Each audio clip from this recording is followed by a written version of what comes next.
உங்க சாப்பாட்டை ரசிக்க கஷ்டப்படுங்களா? அப்போ இந்த வீடியோவை கண்டிப்பா பாருங்க.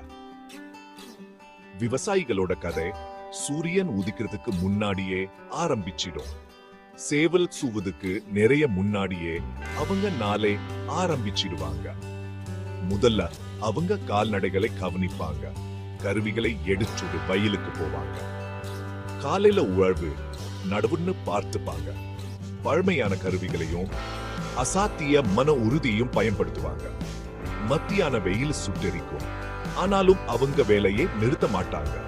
பயிர்களுக்கு தண்ணி பாய்ச்சுவது, பூச்சிகளை கவனிப்பது, வேலிகளை சரி பார்ப்பதுன்னு பல வேலைகள். இந்த கஷ்டங்களுக்கெல்லாம் பல அறுவடை காலம்தான். ரொம்ப கடினமான வேலை தான். ஆனா அதுக்கு மதிப்பு இருக்கு. பயிர்களை அறுவடை செய்வாங்க. தானியங்களை பிரிச்செடுப்பாங்க.